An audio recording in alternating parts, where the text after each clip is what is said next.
සමන්තා චක්කවාලේසු අට්‍රා ගච්ඡන්තු දේවතා සද්ධම්මං මුනි රාජස්ස සුනන්තු සග්ග මොක්ඛදං ධම්ම ශ්‍රවණ කාලෝ අයං බදන්තා ධම්ම ශ්‍රවණ කාලෝ අයං බදන්තා ධම්ම ශ්‍රවණ කාලෝ අයං බදන්තා.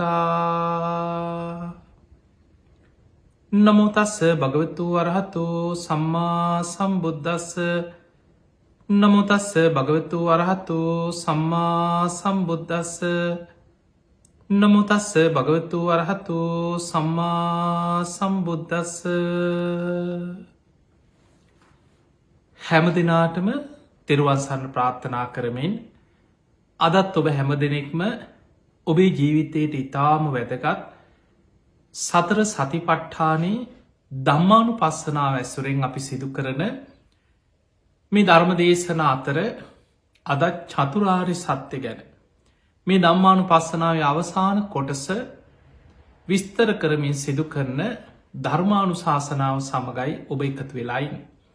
ඔබට මතක ඇති අපි මාස ගණනාවක් පුරා කායානුපස්සනාවට අයිති ආනාපාන සතිය, ඉරියාපත භාවනාව, සම්පජන්‍ය භාවනාව, ඒ වගේම ධාතු මනසිකාරය, පිළිකුල් භාවනාව, නවසීවතික භාවනාව, මේ දේශනා එකින් එකට ධර්ම දේශනා පෙළක් යටතේ සාකච්ඡා කරා. ඊළඟට වේදනානුපස්සනා සතිපට්ඨාන, චිත්තානුපස්සනා සතිපට්ඨාන අපි වෙන වෙනම ධර්ම දේශනවලදි කතා කරා. ධම්මානුපස්සනාවට අයිති පංච නීවරණ කොටස, පංච උපාදානස්කන්ධය, ආයතන 6, සප්ත බොජ්ජංග ධර්ම, මේ ධර්ම දේශනා අපි පසුගිය වැඩසටහන් කීපයක කතා කරන්නට යෙදුණා. අද දවසේ මේ ධම්මානුපස්සනාවේ අවසාන කොටස චතුරාර්ය සත්‍ය ගැන විස්තර වෙන කොටස. පිංහතුනී මේ සතර සතිපට්ඨාන දේශන මාලාව ඔබට නැවත නැවත ශ්‍රවණය කරන්න පුළුවන්න. අපි මේ ධර්ම දේශනා පෙළ ආරම්භේදීම ඔබට සිහිපත් කරා. ඔබට පුළුවන් නම් පටිගත කරගන්න, සටහන් කරගන්න. මොකද අපි කවදහරි නිවන් දකින්න උත්සාහ කරද්දි, අපි කවදාහරි ධර්මාවබෝධයට වීර්ය වඩද්දි මේ දේශන පෙළ ඔබට ඉතාම වැදගත්වෙන. බුදුරජාණන් වහන්සේ මේ ධර්ම දේශනා ආරම්භ කරන්නේ අපේ බුදුහාමුදුරුවෝ විතරක් නෙමෙයි, මේ ලෝකයේ මේ විශ්වයේ පහළ වෙච්ච යම්තාක් බුදුවරයන් වහන්සේලා වැඩ සිටියාද ඒ සියලුම බුදුරජාණන් වහන්සේලා අත් නොහැර දේශනා කරන අවිධහිත දේශනාවක් තමයි සතර සතිපට්ඨාන දේශනාව. ඒ හැම බුදු කෙනෙක්ගෙම ශාසනයේ තියෙන ධර්මාවබෝධයට තියෙන එකම මඟ මේ දේශනාව ආරම්භ වෙන්නේ මහනිනි එකම මාර්ගයක් තියෙනවා. ඒ කායනු අයම් භික්කවේ මක්ගු. සත්වයන්ගේ හිත් කෙලෙසුන්ගෙන් පිරිසිදු කරගන්න, සෝක වැලපීම් වලින් නිදහස්වෙන්න, නිබ්භානස්ස සච්චිකිරියාය නිවන සාක්ෂාත් කරගන්න තියෙන එකම මාර්ගය යදිදං චත්තාරු සතිපට්ඨාන, මේ සතර සතිපට්ඨානයයි කියලා මේ දේශනා බුදුරජාණන් වහන්සේ දේශනා කරන්නට යෙදුණු. එදා බුදුරජාණන් වහන්සේ වැඩ සිටි කාලේ ඔබ අහලා තියනවා බොහෝ පිරිස මාර්ග ඵල ලැබුවා. ගිහි ශ්‍රාවකයන් අතර පවා. දැන් සැවැත් නුවර ගත්තහම මේ පුංචි ගමක් ප්‍රදේශයක් නෙමේ. සැවැත් නුවර කියන්නේ ඉතා විශාල ප්‍රදේශයක්. එදා සැවැත් නුවර කෝටි 7කට ආසන්න ජනතාවක් ජීවත් වුණා කියලා ධම්මපද අට කතාවේ සඳහන් වෙනවා. අපේ බුදුරජාණන් වහන්සේගේ ජීවිතේ වැඩිම කාලයක් වැඩ සිටියේ සැවැත් නුවර ජේතවනයේ මුල් කරගෙන. උන්වහන්සේ වස් කාල 19ක් සැවැත් නුවර ජේතවන පිම්බිමේ වැඩ සිටිය. තවත් වස් කාල 6ක් විසාකාව පූජා කරපු පූර්වාරාමි වැඩ හිටිය. බුද්ධත්වයට පත්වෙලා වැඩ සිටි අවුරුදු 45යි. ඒ අවුරුදු 25ක්ම බුදුරජාණන් වහන්සේ වැඩ සිටි සැවැත් නුවර ආශ්‍රය කරගෙන. ඒ නිසා බුදුරජාණන් වහන්සේගේ නිරන්තරයෙන් බණහන්න, ධර්මය අහන්න ඒ සැවැත් නුවර ආශ්‍රිතව ජීවත් වෙච්ච බොහෝ මිනිසුන්ට වාසනාව ලැබුණා. ඒ නිසා වැඩිපුරම මාර්ගඵල ලැබුයි සැවැත් නුවර ආසන්න ගම්වල හිටපු මිනිස්සු. ධම්මපද අටුවාවේ සඳහන් වෙනවා කෝටි 5ක මේ පමණ පිරිසකර කෝටි 7ක් තරම් හිටපු මේ මිනිස්සු අතරින් කෝටි 5ක් තරම් ඒ කාලේ මාර්ගඵලලාභී ඒ නගරවල ජීවත් වුණා කියලා. එහෙමනම් අපිට පේනවා ධර්මාවබෝධයට පින තියන අය සාමාන්‍ය ගම්වල නගරවල මිනිස්සු අතර ජීවත් වෙන්න පුළුවන්. හැබැයි ඒ පින නිකම් පෑදෙන්නේ මේ බණහන ඔබට මේ බණහන බොහෝ දෙනෙකුට ධර්මාවබෝධ කිරීමේ පින තියෙන්න පුළුවන්. හැබැයි පිංහතුනේ පින නිකම් මතු වෙලා නිකම් පෑදිලා එන්නේ. ඔයා මාර්ගඵල ලබන්නේද හිතාගෙන ඉන්නේ මෙන්න ඔයාට මාර්ගඵලය කියලා කවුරුත් ඔබට ගෙනහල්ලා පිළිගන්වන්නේ නැහැ. කවුරුත් ගෙනහල්ලා තෑග්ගත් දෙනවා වගේ ඔබට ගිහිල්ලා දීලා වැදලා යන්නේ නැහැ. ඔබම උත්සාහයෙන් වීරියෙන් සාක්ෂාත් කළ යුතු දෙයක් ධර්මාවබෝධය කියන එක. පින තිබුණත් උත්සාහය නැත්නම් මගහැරිලා යනවා. අපේ බුදුරජාණන් වහන්සේ වැඩ සිටිද්දී දවසක් රජගහනුවර ආනන්ද හාමුදුරුවෝ සමග නගරයේ වීදියක වඩිනකොට වයසක ජෝඩුවක් 100 කෙනෙකු යාච්චි කෙනෙකුයි තැටියක් අරගෙන නගර හිඟමනය යනවා. කල්පනාවක් නෑ.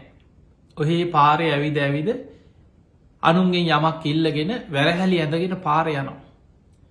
බුදුරජාණන් වහන්සේ අය දිහා බලාගෙන ඉඳලා අනුකම්පා සහගත සිනහාවක් පහළ කරා. මේ බුදු කෙනෙක් සිනහ පහළ කරනවා කියන එක සාමාන්‍ය ලෝක මිනිස්සු වගේ ඔබ වගේ අපි වගේ එහෙම දෙයක් නෙමේ. දැන් අපි නම් සාමාන්‍ය මිනිස්සුන්ට තියෙනවා උපහාසයට හිනා වෙනවා අපහාසයට හිනා වෙනවා එක එක කොක් හඬලා හිනා වෙන එක එක හිනාවල් තියෙනවා. බුදු කෙනෙක් සිනහ පහළ කරද්දි ධර්මයේ ඒ සිනහව හඳුන්වන්නේ හසිතුප්පාදය කියලා. කෙලෙස් වලින් පිරිච්ච දෙයක් නෙමේ. එක කාටවත් අපහාසකට උපහාසකට කරන හිනාවක් නෙමේ. බුදු කෙනෙක් සිනහ පහළ කරන්නේ යම් ධර්මකාරණයක් මතු කරන්න අවශ්‍ය වුණහම. ඒ බුදු කෙනෙක් සිනහ පහළ කරද්දි සතර දළදාවන්ගේ අග විවර වෙන. සාමාන්‍ය දත් ඔක්කොම පේන්න කට ඇරගෙන එහෙම හිනාවෙන්නේ. සතර දළදා අග විවර වෙනකොට ඒ දත් අගින් සුදු පාට බුද්ධ රශ්මියක් පැනනගෙන. ඒ සුදු පාට බුද්ධ රශ්මිය බුදුරජාණන් වහන්සේගේ සිරස වටා තුන් වලල්ලක් ප්‍රදක්ෂිනා වෙලා අහසට පැන නැගල අහස නොපෙනී යන. ඉතින් පසු පසින් වැඩිය ආනන්ද හාමුදුරුවෝ දැක්කා බුදුරජාණන් වහන්සේගේ සිරස වටා සුදු පාට බුද්ධ රශ්මියක් ප්‍රදක්ෂිනා වෙලා අහසට පැනනගෙන. ආනන්ද හාමුදුරුවහන ස්වාමීණී භාග්‍යතුන් වහන්ස විශේෂ කාරණයක් නිසාද තථාගතයන් වහන්සේ සිනහ පහළ කරේ. ආනන්ද මෙන්න මේ ඔය ඉදිරියෙන් යන අය දකින්නවද කියලා ඇහුවා. අර වයසක දෙන්න පෙන්න ලහනවා ආනන්ද මේ අය දැක් අඳුන ගන්න පුළුවන්.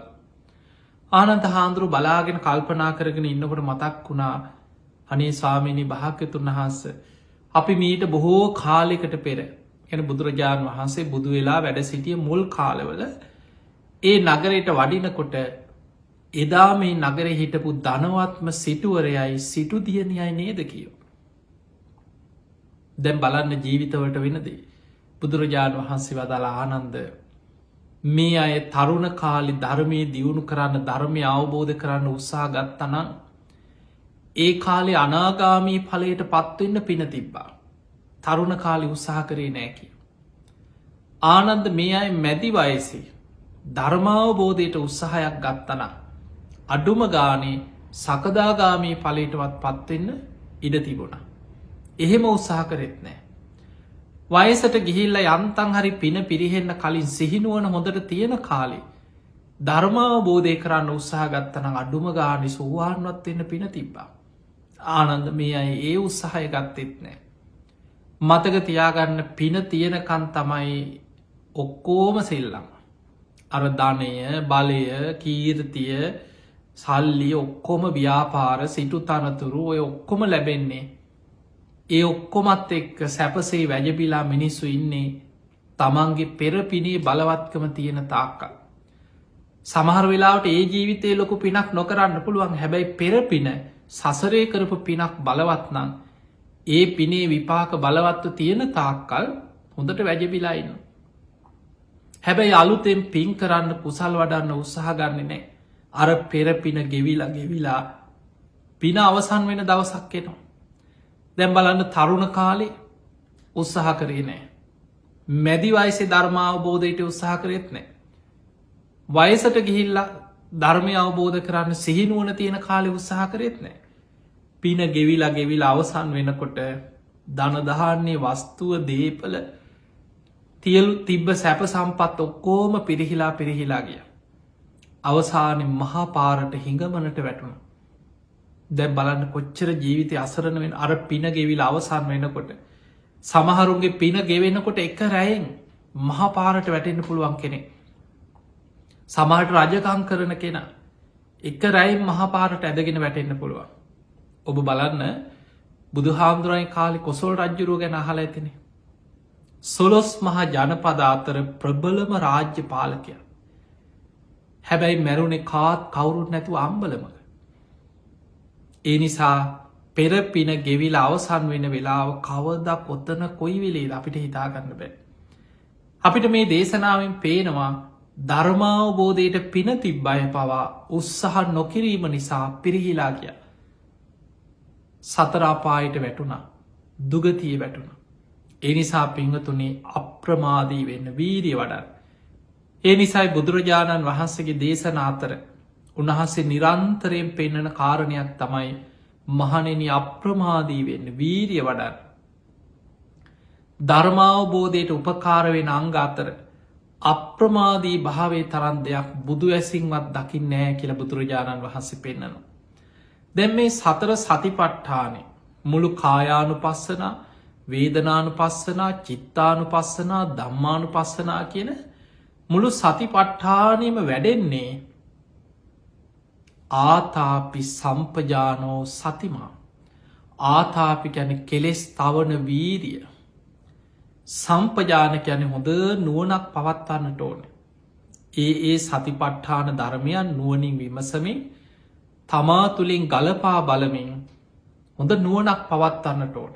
සම්පජාන සතිමා කියන්නේ සතර සතිපට්ඨානයේ තුළ සිහිය පිහිටවාගෙන කායානු පස්සනාන කායනු පස්සනාව තුළ වේදනානු පස්සනාවන ඒ විඳීම තුළ ස්පර්සෙන් ඇතිවන විඳීම තුළ සිහිය පිහිටවන්න ඕන. චිත්තානු පස්සනාවනං ඒ හිතේ ඇතිවන සිතුවිලි තුළ දම්මානු පස්සනාවනං ඒ දම්මාන් පස්සනාවේ ඒ විස්තර කරන කොටස් තුළ සිහිය පිහිටවාගෙන සිහිය දියුණු කරන්න දක්ෂ වෙන්නට ඕන. එතකොට වීරිය සිහිය නුවන කියන ඔන්න ඔය කාරණා තුන ප්‍රබල කෙනෙකුට මේ සතර සතිපට්ඨානය වඩාගන්න පුළුවන්. මේ දේශනාව අවසාන බුදුහාන්දුරුව පෙන්නන වැදගත්මදේ. චතුරාරි සත්‍ය ගැන විස්තර කරලා බුදුරජාණන් වහන්සේ දේශනා කරනවා මහනෙන.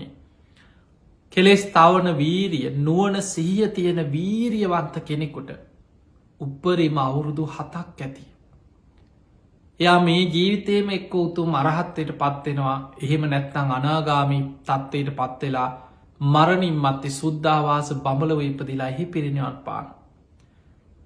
ඊළඟට කාලය අඩු කරලා බුදුරජාණන් වහන්සේ අන්තිමටම දින 7කට අඩු කරලා පෙන්නු. මහනෙන යම් කිසි කෙනෙක් මේ සතර සතිපට්ඨානය බුදුරජාණන් වහන්සේ දේශනා කරන ආකාරයටම පුරුදු කරනවනම් එයාට දවස් 7කුත් ඇති කියව. එහෙම නම් දින 7ත් අවුරුදු 7ත් අතර කාලයක් තුළ දින ඇතුව ප්‍රතිඵල පෙන්නපු දේශනාව තමයි සතර සතිපට්ඨාන දේශනා. අන්නේ නිසා මේ දේශනාවල් ඔබේ ජීවිතය කරගෙන ධර්මාවබෝධයට මහන්සිගන්න අවංකව ධර්මය අවබෝධ කරගන්න උත්සාහගන්න පින්වන්ත ශ්‍රාවකයා ධර්මයට ගරු කරනවා. එතකොට තමයි මේ ධර්මය පිහිටන්න පටන්ගන්න. ධම්ම කාමෝ බවං හෝති. ධර්මයට ආස කරන කෙනා ධර්මයට ගරු කරන කෙනා බොහොම ගෞරුවෙන් ධර්මය පුරුදු කරන පිළිපදින කෙනා. මේ ධර්මය තුළ පියවරෙන් පියවර දියුණුව කර අවබෝධය කරයන. පිංහතුනේ අපි බලමුවද ධම්මානු පස්සනාව. මේ ධම්මානු පස්සනාව කොටස් කීපයකින් යුක්තයි. ඒ තමයි පංච නීවරණ කොටස. ඊළඟට පංච උපාදානස්කන්ධ කොටස. ආයතන කොටස. සප්ත බොජ්ජංග කොටස. චතුරාරි සත්‍ය කොටස. චතුරාරි සත්‍ය හැම බුදු කෙනෙක්ම අවබෝධ කරගන්න. බෝධි මූලේ ගුරූපදේශ රහිතව අවබෝධ කරගත්තේ ඒ උතුම් චතුරාරි සත්‍යය. පිංහතුනි ඔය චතුරාරි සත්‍යය ගුරූපදේශ රහිතව අවබෝධ කර ගැනීම පිණිසයි මේ දීර්ඝ සංසාර ගමනේ අපේ බුදුරජාණන් වහන්සේ ගත්තොත් සාරා සංකීය කල්ප ලක්ෂයක් දාන සීල නයිස්ක්‍රම්ය ප්‍රඥා වීරිය කන්ති සච්චාධිට්ඨාන මෛත්‍රී උපෙක්කා මේ දස පාරමී ධර්ම පාරමී හැටියට උපපාරමී හැටියට පරමත්ත පාරමී හැටියට සසර පුරුදු කරගෙන ඇවිල්ලා. බුදුවෙන ආත්මි පව අවුරුදු 6කට ආසන්න කාලයක් ශරීරයට අනේක විද දුක්පීඩා දෙමින් දුස්කරක්‍රියා කරමින් විශාල කැපකිරීමක් කරගෙන ආවේ මෙන්න මේ චතුරාරි සත්‍ය ගුරූපදේශ රහිතව තමන් වහන්සේ විසින්ම අවබෝධ කරගන්නයි. බුදුරජාණන් වහන්සේ තමන් වහන්සේ විසින්ම චතුරාරි සත්‍ය බෝධිමූලය අවබෝධ කරා. අවබෝධ කරගන්න දෙව්මිනිස් ලෝකයා ගැන කරුණාවෙන්. උන්වහන්සේ දේශනා කරේ මේ චතුරාරි සත්‍යයි. ඒ චතුරාරි සත්‍ය අවබෝධය පිණිස අපි අපේ නුවන සිහිය වීරිය යොමු කළ යුතු ක්‍රමය බුදුරජාණන් වහන්සේ පෙන්වා. අපිට බුදු හාමුදුරුව තරන් දුක්විදින්න වෙන්නේ නෑ. ඇයි අපිට ශාස්තෘුවරයෙක් ඉන්නවා අපේ ශාස්තෘන් වහන්සේ බුදුරජාණන් වහන්සේ. හැබැයි උන්වහන්සේ ගුරූපදේශ රහිතව මයි මේ ධර්මය අවබෝධ කරගත්ත. ඒ නිසා ශ්‍රාවකයන් ගැන අනුකම්පා කරන බුදුරජාණන් වහන්සේ අපට ධර්මය අවබෝධ කරන්න තියෙන කෙටිම මාර්ග කෙටිම ක්‍රම බුදුරජාණන් වහන්සේ පෙන්නල දුන්න. ඒ නිසයි සතර සතිපට්ඨානය වඩන කෙනෙකුට උපරිම අවුරුදු 7ක් ඇතිකීව. වීරියවන්ත කෙනෙකුට දින 7කුත් ඇති කියලා මාර්ගය බුදුරජාණන් වහන්සේ අපිට පෙන්නවා. ඒ නිසා මේ චතුරාරි සත්‍ය උන්වහන්සේ බුදු වෙලා ප්‍රථම දේශනාව හැටියට ඇසල පෝය දවසේ පස්සක භික්‍ෂූන් වහන්සේලාට ධම්මචක්ක දේශනාවෙන් දහම් දෙසුව. අපි කවුරුත් දන්න. මේ ධම්මචක්ක දේශනාව සඳහන් වෙන චතුරාරි සත්‍යය. චතුරාරි සත්‍යය සත්‍යඥාන කෘත්තිඥාන කෘතඥාන වසේ. අවබෝධ කරගන්න ක්‍රමය තමයි බුදුරජාණන් වහන්සේ එදා දම්සක් පැවතුම් සූට දේශනාවදි දේශනා කරේ. බලන්නේ දේශනාව දිහා බුදුරජාණන් වහන්සේ මේ දේශනාවදි පෙන්න්නනවා පුබ්බේ අනුනුස්සුතේසු දම්මේසු කවදාවත් නොඇසු විරූ ධර්මයක්. බෝධි මූලයේදි මට අවබෝධ වුණා. චක්කුම් උද පාදි දහම් මැස පහල කරලා දෙනු. ඥානං උද පාදි ප්‍රඥාව ඥානය පහල කරලා දෙනු. විද්‍යාව උද පාදි විද්‍යාව පහල කරලා දෙනවා. ආලෝකෝ උද පාදි ආලෝකය පහල කළ දෙනවා. උපසමය කෙලෙ සංසිදවල නිබ්භානාය සංවත්තන්ත එක නිවන පිණිස උපකාර කර. අන්නේ ධර්මය කාගෙන්ත් නොවැසූ විරූ ධර්මයක් බෝධිමූලයේදී තමන් වහන්සේ විසිම අවබෝධ කරගත්තා කියල තමයි ඒ චතුරාරි සත්‍ය ධර්මය එදා බුදුරජාණන් වහන්සේ බුදුමුවින් ප්‍රථම දේශනාව හැටියට දේශනා කරේ. ඒ දේශනා වහලා ඉදා කොන්නඥ හාමුදුරුව ධර්මය අවබෝධ කරගෙන සෝවාන් වෙද්දී 18 කෝටියක් දෙවියම් මාර්ග පල්ලබනවා ඒ දේශනාව ශ්‍රවණය කර. ඒ නිසා පිංහතුනේ ඒ උතුම් චතුරාරි සත්‍ය ගැන අපි බොහොම සරලව ඔබට තේරුම් ගන්න පුළුවන් විදිහට මොකද අපි මේ දේශන අතර එකින් එක විස්තර කරමින් කරපු දේශනාත් තියෙනවා. අපි අද බලමු මේ චතුරාරි සත්‍යය. ආරි සත්‍ය 4ක්. පළවෙනි එක තමයි දුක දුක්ඛාරි සත්‍යය. දෙවැනි එක දුකේ හට ගැනීම දුක්ඛ සමුදයාරි සත්‍යය. තුන්වෙනි එක දුක නැති කිරීම දුක්ඛ නිරෝධාරි සත්‍යය. හතරවෙනි එක තමයි දුක නැති කරන මාර්ගය මාර්ග ආර්ය සත්‍යය. එතකොට දැන් ඔබට ඔබ මේකෙන් තේරුම් ගන්න ඕන දේවල් ගොඩාක් තියෙනවා. ඒ තමයි ඔබහල ඇතිව සමහරු ධර්මය ගැන බුදු දහම ගැන දැනුමක් නැති හරියට අධ්‍යයනයක් කරලා නැති අය මේ පිටිං වචන දිහා බලලා හම්ම ඕකෙ තියෙන්නේ දුකනේ දුක දුක දුක කියලා ඔය දුක ගැනමනි කියන්නේ. ඉන්නකං කාලබීල සැපෙන් ඉන්න පෑ සතුටින් ඉන්න පෑ. ඕක නෙගෙටව් කියනවා. ඒක රිනාත්මක චින්තනයක් කිය නිකම් පසුගාමී ඔය දුක දුක ගැන කතා කරන. පිංහතුනි බුදුරජාණන් වහන්සේ දුක දුක දුක කියලා දුකේ ඉන්න කතා කරේ නෑ. ඇත්ත ස්වභාවය පෙන්වා මේක දුකක්. ඒ දුකට හේතුවත් පෙන්වා. මෙන්න දුක හටගන්න හේතුව. ඊළඟට බුදුරජාණන් වහන්සේ දුකෙන් මිදිලා සදාකාලික සැපයක් ලබන මාර්ගය ලෝක කාටවත් හොයාගන්න බැරි. දුක්ක නිරෝධය ගැන පෙන්වා දුක නැතිවෙන්න මෙහෙමයි. ඒ පිණිස මාර්ගයක් ලෝකෙට පෙන්නවා. මෙන්න දුකෙන් නිදහස් වෙන මග මාර්ගය. එහෙම නම් දුක කියන එක පෙන්නලා දුක දුක කියලා දුකේ තිබෙන. ඒ දුක හටගන්න හේතුව පෙන්නල දුන්නා. ඒ දුක නැති කරගන්න හැටි පෙන්වා නැති කරන මාර්ගයේ ලෝකෙට කියලතු.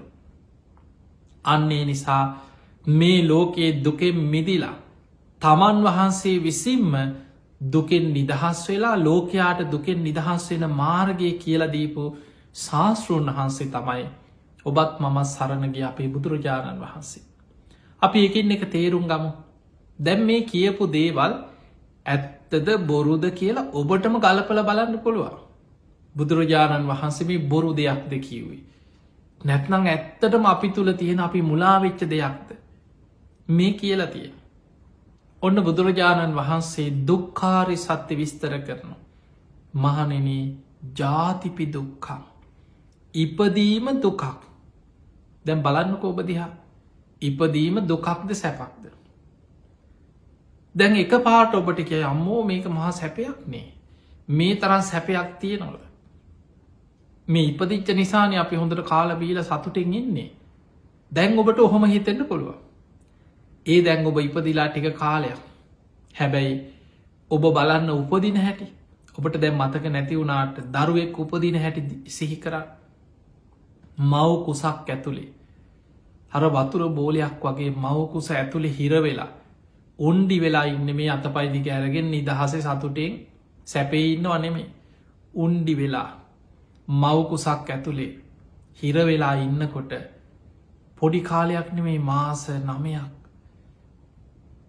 අර මවකුස ඇතුළි හිරවෙලා වැඩෙනකොට දුකක්ද සැපක්ද ඒක දුකක් ඔබට හිතෙන පුලන්න ඒවා දැනෙන් නෑන කියලා පිංහතුනි දැනෙනවා ඔබට දැන් දැනුන් නැති වුණාට ඒ කුසේ ඉන්න කෙනාට ඒ කුසේ එකනේ දැන් දරුව ලැබෙන්නේ නම්මල දරුවෙක් කුසේ වැඩෙනකොට ඒ දරුවට අර මුල්ම කාලි දඟලගන්න බැරිවෙන්න පුළුව හැබැයි දැනෙනවා හැබැයි ටික ටික කුස ඇතුළේ ලොකු වෙනකොට දරුව කුසේ දඟලනවා සමාරම්මල කියනවා පයින් අනිනවා අත පය හැරෙනවා කුසේ එදකොට බලන්න ඒ දරුවක් කුස ඇතුළේ දඟලනවා හැරෙන්න්න හදනවා ඉව දැනෙනවා ඒකැනි කුස ඇතුළි විඤ්ඥානය තියෙනවා ඒ දරුවට දෙමව්පියන්ගේ එකතුවීමෙන් යම් කලලයක් කටගත්ත ගමන් ඒ කලලේ වැඩිලා ඉවර වෙලා උපදින්න ලංවෙනකොට විඤ්ඥානය වනෙමේ දීගනිකාය මහා නිධාන කියන සූත්‍රය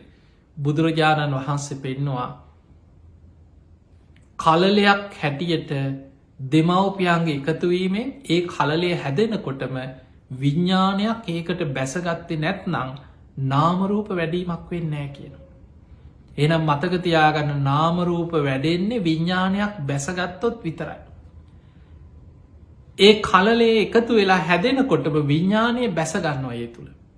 විඤ්ඥානය බැසගත්තට පස්සේ දැම් බලන්න පටිච්ච සම්පාද විඤ්ඥානය බැසගත්තට පස්සේ විඤ්ඥාන පච්චයා නාමරූපා නාමරූප පච්චයා සලායතන ආයතන හයක් හැදෙනවා. එතකොට විඤ්ඥාන බැසගත්තට පස්සේ නාමරූප ධර්ම හැඩියට එක වැඩිලා ආයතන හයක් සකස් වෙන විඤ්ඥාන පච්චයා නාමරූපන් නාමරූප පච්චයා සලායතන. එතකොට දරුවෙක් දැන් අපි තේරෙන්ටිකගම් දරුව උපදිනකොට හිනාවීගෙන බොහෝම සතුටෙන් හිනාවීගෙන උපදිනවා නෙවේ කෑ ගහගෙන අඩාගෙන ලේ තැවරිලා ගැබ්මල තැවරිල් නහය කටේ හැම්මත් තැනම රාසූචි තැවරිලා දරුවෙක් උපදින ඉපදිච්ච ගම වෛද්‍යවරු කරන්න දරුව හෝදල පිරිසිදු කළ සමහල්ලාවට කෑගහගෙන ඉපදිනකොටම එක්කු දරුවට සිය නැති වෙලා වේදනාවට ඊට පස්සේ කකුල් දෙකින් අල්ලලා හොල්ලලා සුද්ධ කරලා සිහිය ගන්නවා එක කොන්දට තට්ටු කරලා සිහිය ගන්නවා දරුවට සමාර් දරුවට සිහියේ නෑ වේදනා එහෙම මැරෙනවා.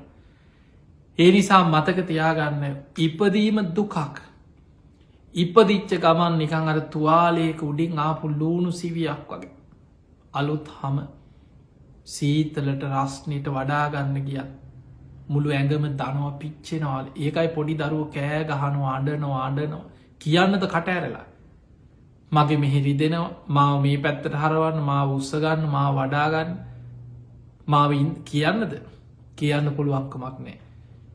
යන්තන් කාලයක් යනවා පෙරලෙන් ඔබ හිතන්න ඇඳක උඩු බැලි අතට ඔබට ඉන්න පුළුවන්ද කියලා සතිගානම් මාසගාන හැරෙන්නෙවත් නැතුව සමහරු ඉන්නවා ලෙඩ්ඩු ලෙඩ හැදිලා එක තැන් වෙච්චාය කොන්ද සමහරලාට තුවාල හැදෙනවා කොන්දෙ නොඒ බෙහෙත්වර්ග ක්‍රීම් වර්ග ගානෝ ඒ කොන්දෙ තුවාල කුණුවේගෙන කුණුවේගෙන යනවා එක තැනම ඉඳලා කෙනෙක් එක් තැන් වුණාට පස්ස ජීවිතය මොන දුකක්ද පොඩි දරුවෙක් කාලයක් යනවා යන්තන් හැරෙන්න ඊළඟට දනගාගන්න නැකිට ගන්න වැටි වැටි ඇවිදින්න ඔහොම ගිහින් තමයි දරුවෙක් යන්තන් ඇවිද වචනයක් කතා කරන්න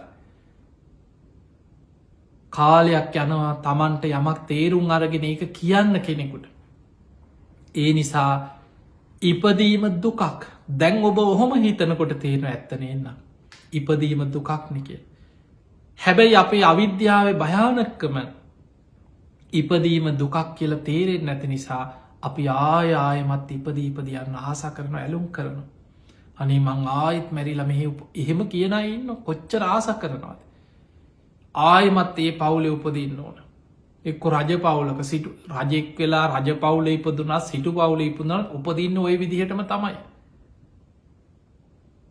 එහෙම නැතුව එක පාට්ට මේ රත්තරම් පලසක අහසින් පහළ වෙනවාගේ පහළ වෙනවා නෙමේ ඔය විදිහටම තමයි උපදී ඒ නිසා ඉපදීම දුකක් අන්න බුදුරජාණන් වහන්සේ පෙන්වා ජාතිපි දුක්කං ඉපදීම දුකක් ඊළඟට ජරාපි දුක්කල් ලෙඩ වෙනවා දුකක් හොඳට බල උපන්දායිදං කොච්චර ලෙඩහට ගන්නවද මේ ශරීරෙ කොටසෙන් කොටස හිතන් මේ ගැන අපිට කතා කරන්න ගියුත් වෙනම දේශන පෙළක් කරන්න ඔබ බලන්න කෙස්වල රෝමකූපවල නියපොත්තේ ඉදම් දත්වල ඉදම් හම මස් නහර මේ ඇගේ තියෙන එක කොටසෙන් කොටසකන්න වකුගඩු සම්බන්ධයෙන් වෙනම ලෙඩ රෝග හදවත සම්බන්ධයෙන් වෙනම ලෙඩ රෝග නහරවැල් ස්නාවි සම්බන්ධයෙන් වෙනම ලෙඩ රෝග බඩවැල් සම්බන්ධයෙන් වෙනම ලෙඩ මොලේ සම්බන්ධයෙන් වෙනම ලෙඩ ඔය කොටසෙන් කොටසට ලෝක විශේෂඥ වෛද්‍යවරු නැද්ද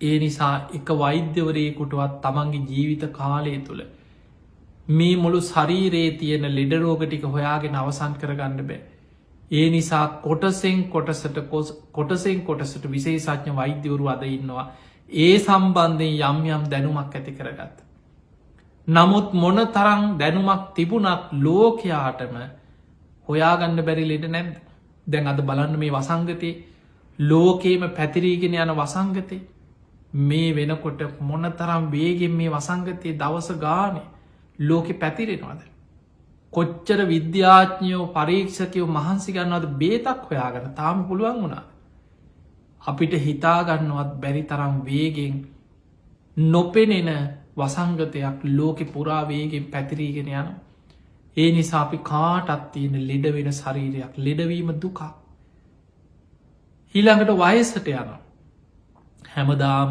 තරුණකම හැමදාම ශරීර ශක්තිය හැමදාම ඔය පෙනුම ඔය විදිහට තියෙන්නෑ කෙනෙක් දවසින් දවස ශරීරය වයසට යන කාලයක් යනකොට කෙස්ටික පැහෙනවා හම රැලි වැටෙනවා වෙනද වගේ නෙමෙයි අතපය රිදෙන්න ගන්න නැකිට ගන්න වාරු නැට අඩි කීපයක් ගිහිල් පියවර කීපයක් ගිහිල සමාරු එහෙම වාඩිය නැඟට පණනෑ ටික දුරක් යාගන්න අමාර එක්කො කාගේ හරි උදව්වක් ඕන එක්කො කිහිලිකරුවක් අත්වාරුවක් ඕන කෙනෙකුට එක්කො රෝධ පුටුවක් ඕන වෙන සමහරු අයසට ගිහිල ඔබ දැකල ඇති එක තැන මළමුට්ට කරගෙන මහා දුක්විදින අය ඒත් මේ අපි වගේම මෙහෙම ශරීරයක් ඇතු ඉපදිච්චායමයි හැබැයි අපිට තේරෙන්නේ අපි ඒ අයි දිහා බලලා හිතනවා අම්මෝ මෙහෙම නම් දුක් විඳින්න ඕන්නෑ හැබැයි අවිද්‍යාවේ ස්වභාවයේ සැනින් ආය හිතනවා ඒ වුණාට මට එහෙම නෑන කියලා හිතෙනවා. සමහර වෙලාවට ලෙඩ්ඩු දැකලා ඔබ රෝහල් වල දුක්විදින රෝහලේ වාටුවෙන් වාටුවට ඇවිදල බලන්න මිනිස්සුන්ගේ ලෙඩරෝගතියා විදින දුක්දිහා සමහර වෙලාවට ඔබ ඔබේ නෑදෑයෙක් ඥාතියෙක් යාළුවෙක් වෙන්න පුළුව. ලෙඩෙක් බලන්න ගිහිල්ල දුක්විදින ලෙඩෙක් දිහා දැකලා කෙනෙක් හිතන අම්බෝ මෙහෙමනන් දුක්විදින්න ඕන මේ තරන්නම් දුක්විදින්න ලෙඩනම් මටනං ඕන්නේ සමාරිතන උපෝපන් ජාතිවත් මේ වගේ ලෙඩක් නං එපා. හැබැයි අවිද්‍යාව ස්වභාවය යායිත් ඉප දෙන්න කැමතියි. යායමත් මේ ජීවිතයට කැමති හැබැයි ලෙඩේට අකමැති. වයිසට යන්න අකමැති. දුකට අකමැති. හැබැයි අපි කැමති වුනා කියල ලබන්න පුළුවන් දේවල් නෙමේ. ඊළඟට බුදුරජාණන් වහන්සේ පෙන්නම් මරණම් පිදොක්කා. ඔබ මම අපි කවුරුත්. මේ සියල්ල අතහැරලා කවදක් කොත්තන කොයි මොහොතේ හරි. මේ ශරීරය අතහැරලා ආයමත් කොහේ හරි කර්මාන් රෝපී ඇදිලා යනවා අපි. ධර්මය අවබෝධ කරගත්ත කෙනෙක් විතරයි සුගතිගාමී මාර්ගයක නිවන කරයන්න. සෝවාන් වෙච්ච කෙන උපරි මාත්ම හතයි. එතනින් යා ගැලවිලායන ඒත් සුගතිය. සකදාගාමි වෙච්ච කෙනෙක් කාමලෝක එක වතාවයි උපදී.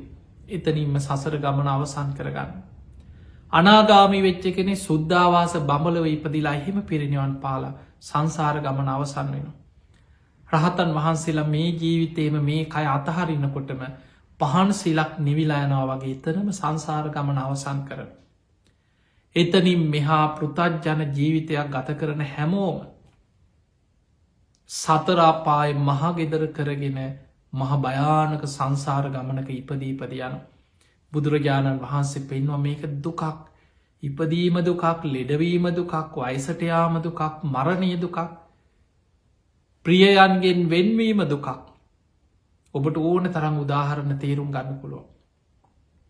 අපියෙහි සම්පයෝගෝ දුක්කෝ. අප්‍රියයන් තරහකාරයෝ හතුරු ඉරිසියාකාරෝ ජීවිතය හම්බෙනවා දුකක් කොච්චර ජීවිතය මුණ ගැහිල ඇද. හතුරම් එක දුකක්. ඊළඟට සෝක පරිදේව දුක්ක දෝමනස්ස උපායාස සෝ කාණ්ඩල ඇති ඕන තරම්. පරිදේව නංගොත් කියක ජීවිතය අටල ඇති හොඳට සිහි කළ බලන්න. සමහරු දරාගන්න බැරුව සිහි නැතු වැටෙනවා. සමහරුන් ඔලුව විකල් වෙන. පිස්සු හැදෙනවා මිනිස්සුන්ට ලොකු දුකක් ශෝකයක් කාවට පස්සේ දරාගන්න බැරු. සමහරු පපුුවට ගගහාඩනවා. ඇයි මට මෙහෙම උනේ කියක විලාප දෙනවා. පරිදේව. දුක්ක මිනිස්සු දුක්විදිනවා. දෝමනස්ස හූල්ලනෝ. උපායාස සුසුම් හෙලන ඕක තම ජීවිතය. හොඳට බලන්න දවසක් එක මොහොතක් හිනාවනොත් මාසගානකට අඩන්න කාරණා ජීවිතය ඕන තරන්තිය. ඒ නිසා මේක තමයි ජීවිතය මේක දුකක්. මේ පෙන්වේ බොරුවක් නෙමේ අපි කාටත් ඔබට මට අපි කාටත් අත්දකින විඳින මේ ජීවිතේ තියෙන ඇත්ත ස්වභාවේ. හැබැයි බුදුරජාණන් වහන්සේ පෙන්න ඔය දුක අවබෝධ කරන්න තියෙන දෙයක්. අන්න දුක නැමති ආරය සත්‍යයේ කළ යුතු කෘත්‍යය තමයි දුක අවබෝධ කරගත යුතුයි. ඒ දුක බුදු හාමුදුරුව හකුලෝල පෙන්වා මේ කියපු ඔක්කෝම අපිට තේරුණත් ඒ දුක ඇතුළේ අවබෝධ කරගත යුතු කරුණු පහක් තියෙනවා. ඒ තමයි සංකිත්තේන පංචුපාදානක් කන්දා දුක්කා. මහනෙනි සංශේපයෙන් ගත්තොත් හකුලෝල ගත්තොත් දුක කියලා කියන්න පංච උපාදානස්කන්දයයි. ඊළඟට බුදුරජාණන් වහන්සේ දුකේ හට ගැනීම පෙන්වා දැම් මේ කතා කරෙ දුක ගැන. ඒ දුක අපිට ආයායමත් හටගන්න. නැවත මේක කෙලවරත් දකින්න බැරි ගමන. කවද හරි නිවන් අවබෝධ කරගන්න තෙක්ම මේක චක්‍රයක් වගේ පැටලි පැටලි දිගට යනු. සතරාපාය මහගෙදර කරගත්ත ගමනක ඉපදිමින් මැරමින් යනවා. ඇයි මේ දුකායායමත් හටගන්නේ. අන්න බුදුරජාණන් වහන්සේකට හේතු හොයා ගත්තා. මේ අපි කාටවත් හොයාගන්න බැරිදේ. ඒ හේතුව තමයි අවිද්‍යාවත් තන්හාාවත් නිසා. අවිද්‍යාව පවතින තාක්කල් තන්හාාව හටගන්න. ඒ තන්හාාවේ හට ගැනීම තමයි දුකේ හට ගැනීම. යායන් තන්හා පෝනෝ භවිකා. යම් තන්හාාවක් ඇද්ද පුනර් භවයක් ඇති කරලා දෙන එකෙන ආයමත් උපතක් හදල දෙන්න තන්හාාව. නන්දිරාග සහගත ආස්වාදයන්ගේ තන්හාාවට ඇලුම් කරනු. ඒකට ඇලෙනවා. තත්ත්ව තත්්‍රාභි නන්දිනි උපෝපන්තන සතුටින් පිළිගන්න. ඒක තමයි තන්හාාව තියෙන භයානකම ලක්සන. තන්හාාව නිසා ආස්වාදෙන් ඇලෙනවා නැවත භවයක් හදල දෙනවා ඒ උපෝපන්තන සතුටින් පිළිගන්න. මේ මම මගේ කියල පිළිගන්න. මනුස්සේ හැටියට හොඳට සැපසේ හිටපු කෙනම් මැරිලා ඒ ගෙදරම බලුකුක්ෙක් වෙලා උපදින. දැන් එයාට හිතෙන්නේ මට මට මීට වැඩිය හොඳයි සිංහෙක් වුණා නම් මට මීට වැඩිය හොඳයි කුරුල්ලෙක් වුණානම් එයායක හිතන්නේ දැන් එයාගේ ලෝකයක අන්න තන්හාාවෙන් පෝනෝ භවිකා පුනර් භවය බලු පැටිය බලුකුක්කේ. නන්දිරාග සහගත ඒ සතා ඒ ආත්මයට ඇලුම් කරනු. තට්ට තට්ටාවි නන්දිනි ඔහු උපෝපන්තන සතුටින් පිළිගන්න. දැන් ඒ සතාට ලෝකයක් තියෙන බලු අම්මා බලුතා අතර බලු පැටවන්න නමුන් ටික රැල හපාගන්නවා බුරාගන්නවා පොර කනවා විහිල් අර සාමාන්‍ය පෙරලෙනවා සත්තු ඔබ දැකල ඇති ඒ ඔවුන්ගේ ලෝකේ. ඒ කණබොන ජරාවක් කනවා වැටිච්ච තැන නිදාගන්න දැන් ඒ ජීවිතයට ඔහු ඇලුම් කරනවා. ඒක ඔහු උපාදාන කරනවා. ඒ උපෝපන්තන සතුටින් පිළිගන්න. ඒ තන්හාාවේ හට ගැනීම නිසා තන්හා පච්චයා උපාදාන බැඳී යන. උපාදාන පච්චයා බහෝ විපාක පිණිස කර්ම හැදෙනු. බවපච්චයා ජාතිය කර්මයට අනු ආයමත් උපදින. ඒ උපදින්න කර්මයට අනු අපි කැමති දේට අනුව නෙමේ කර්මින් උපද්දවන්. එක්කො මවකුසක එක්කො බිත්තරයක් ඇතුළේ එක්කො තෙත් පරිසරයක කෝප පාතික කොහේ හරි උපදිනෝ.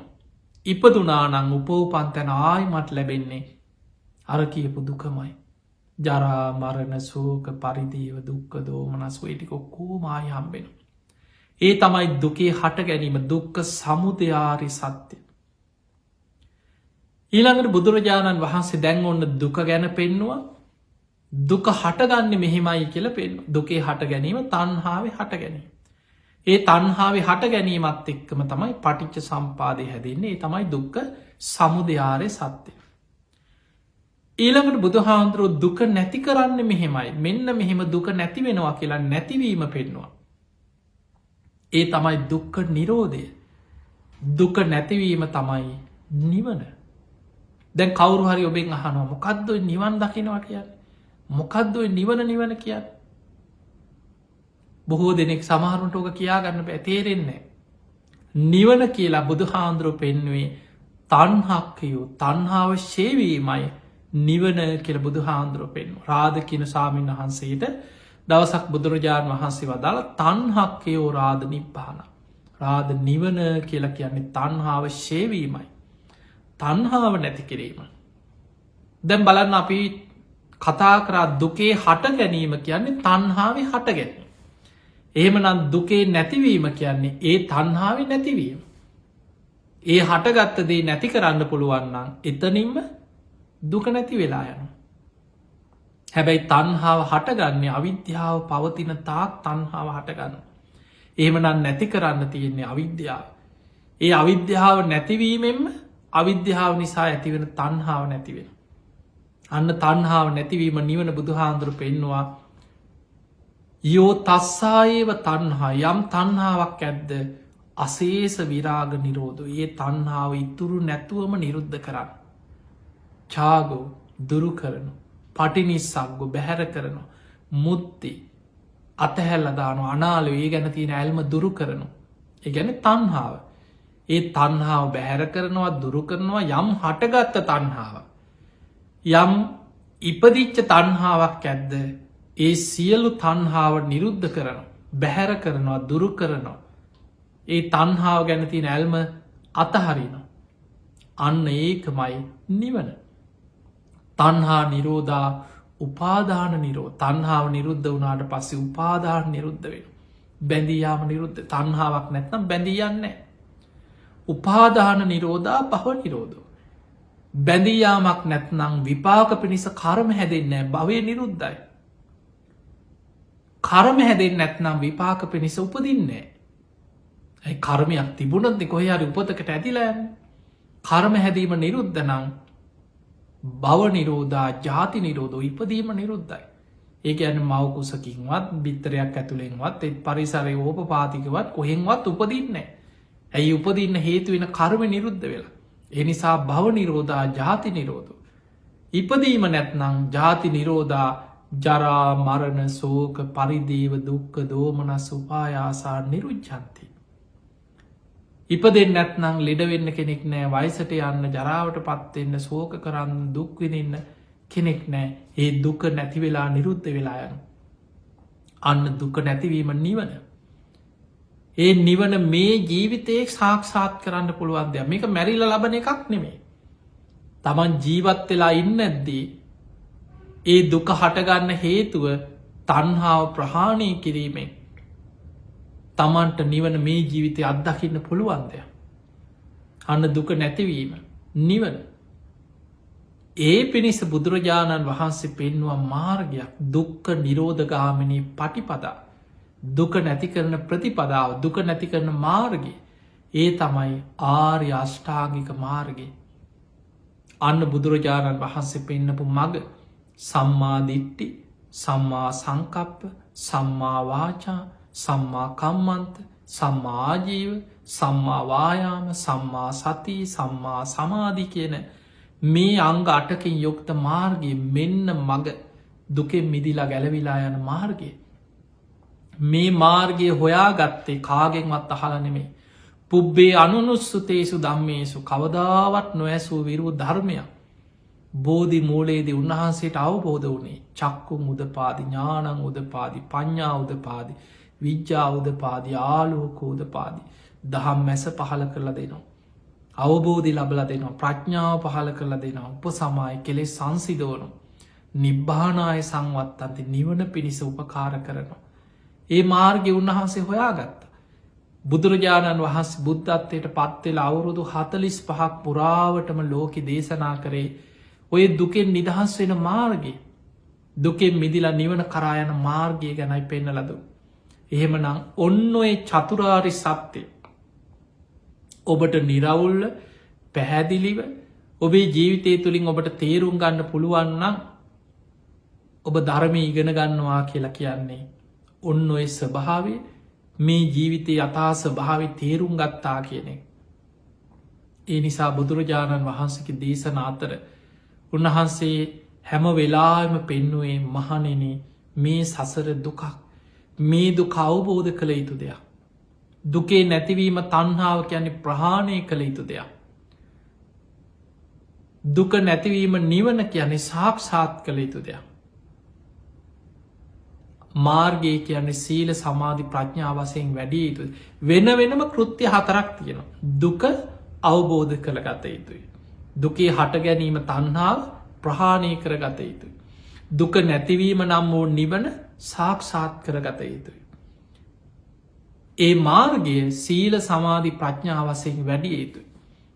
අන්නේ කෘත්‍ය ඒ කෘත්‍ය වඩල අවසන් වෙනකොට තමයි කෘතඥානය ඒක වඩල අවසන් කරාකින අවබෝධය ඇතිවෙන. ඒ තමයි රහතන් වහන්සේලාට ඇතිවෙන අවබෝධඥානය කළ යුතු දේ කරලා අවසානයි මම දුක අවබෝධ කළා මම තන්හාාව ප්‍රහාණය කළා මම නිවන සාක්ෂාත් කළා මං මාර්ගයේ වැඩුවා කියල ඇතිවෙන අවබෝධය. අන්නේ අවබෝධය උපදින්නේ රහතන් වහන්සේලා තුළ. එතකොට රහතන් වහන්සේලා තුළ මේ චතුරාර්ය සත්‍ය සත්‍යයක් වසයෙන් අවබෝධ කරගන්නවා. ඒක කෘත්‍ය සම්පූර්ණයම වඩලත් ඉවර කරනවා කෘතඥානී කරලා අවසානයි කෙන අවබෝධයක් තිය. ඒ නිසා රහතන් වහන්සේලාට තිපරිවට්ටන් දවාදසාකාරක්. මේ චතුරාර්ය සත්‍යය සත්‍ය ඥාන කෘත්‍ය ඥාන කෘතඥාන වසයෙන් අවබෝධ වෙන. ඒ නිසා ආර්යෂ්ඨායික මාර්ගයේ මේ මාර්ගංගාට වැඩිලා ඉවර වෙනකොට. සම්මා ඥාන සම්මා විමුක්ති කියලා තවත් අංග දෙකක් රහතන් වහන්සේලා තුළ විස්තර වෙන. සම්මා ඥාන කියන්නේ චතුරාරි සත්‍යය සත්‍ය ඥාන කෘත්ති ඥාන කෘතඥාන වසේ මං වඩල අවසන් කරාකින අවබෝධය.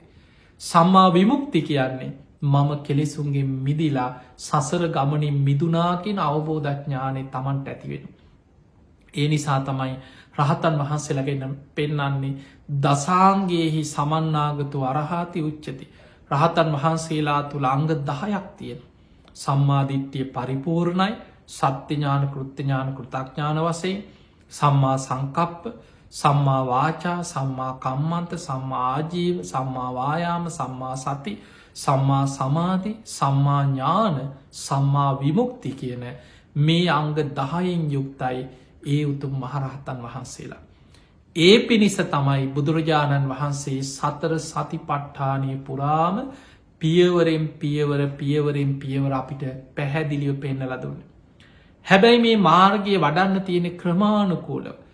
ඒ නිසා තමයි කායානුපස්සනාව ඉඳන් පියවරෙන් පියවර මේ දේශනා වැඩෙන හැටි බුදුහාමුදුරුවෝ අපිට පෙන්වුවේ.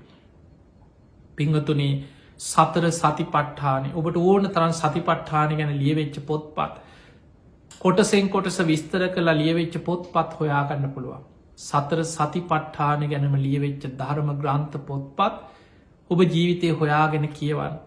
මේ දේශනා නැවත නැවත ශ්‍රවණය කරන්න උත්සාහ ගන්න. ඔබට පුළුවන් අන්තර්ජාලයෙන් මේ දේශනාවන් නැවත නැවත ශ්‍රවණය කරන්න. මොකද මේ දේශනා බොහෝ පිරිසක් පටිගත කරලා බොහෝ අන්තර්ජාලයට මුදාහරිනවා. ඒ නිසා ඔබට අන්තර්ජාලය තුළින් පවා මේ දේශනාවන් නැවත නැවත ශ්‍රවණය කරන්න පුළුවන්කම තියෙනවා. ඒ ගැන ලියවෙච්ච පොත්පත් කියවන්න, සතර සතිපට්ඨාන ජීවිතය කරගන්න. ඒ තමයි බුදුහාමුදුරුවෝ අපිට පෙන්නපු නිවන් අවබෝධ කරගන්න තියෙන එකම මාර්ගය.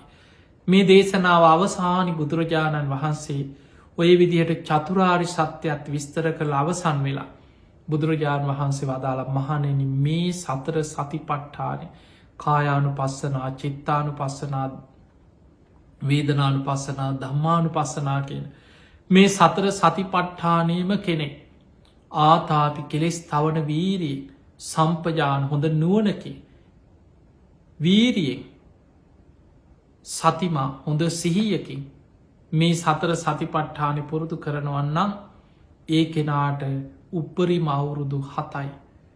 එක්ක අනාගාමී ඵලයට හෝ එක්ක මේ ජීවිතය අරහත්වයට පත් වෙලා පිරිනිවන් පාන. ඊළඟට බුදුරජාණන් වහන්සේ වදාළ යාට අවුරුදු 7ක් ඕනෙත් නැහැ.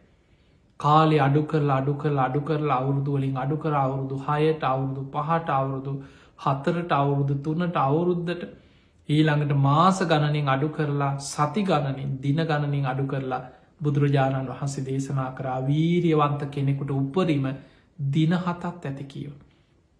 ඒ නිසා කෙලෙස් තවන වීරියෙන්, නුවණින්, සිහියෙන් මේ සතර සතිපට්ඨානෙ වඩනවනම් දින 7කුත් ඇති ධර්මාවබෝධය ලබලා ප්‍රතිපල් ලබන්න.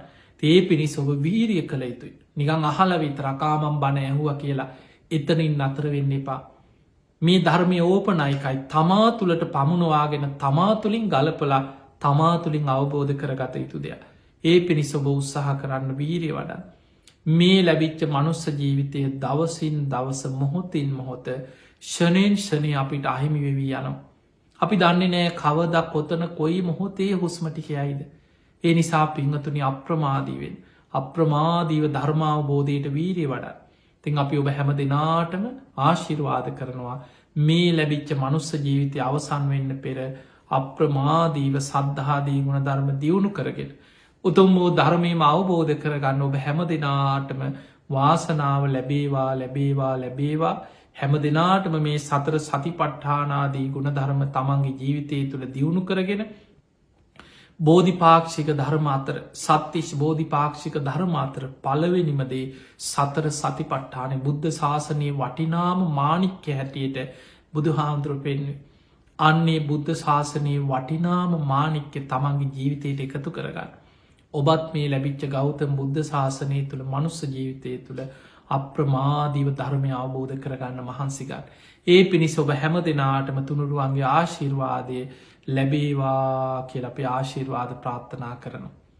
ආකාසට්ඨා ච බුම්මට්ඨා දේවානාගා මහිද්దికා පුඤ්ඤන්තං අනුමෝදිත්වා චිරන් රක්ඛන්තු ලෝක සාසනං. ආකාසට්ඨා ච බුම්මට්ඨා දේවානාගා මහිද්దికා පුඤ්ඤන්තං අනුමෝදිත්වා චිරන් රක්ඛන්තු දේශනං. ආකාසට්ඨා ච බුම්මට්ඨා දේවානාගා මහිද්దికා පුඤ්ඤන්තං අනුමෝදිත්වා චිරන් රක්ඛන්තු ත්වං සදා. හැම දිනාටම සම්මා සම්බුදු සරණයි.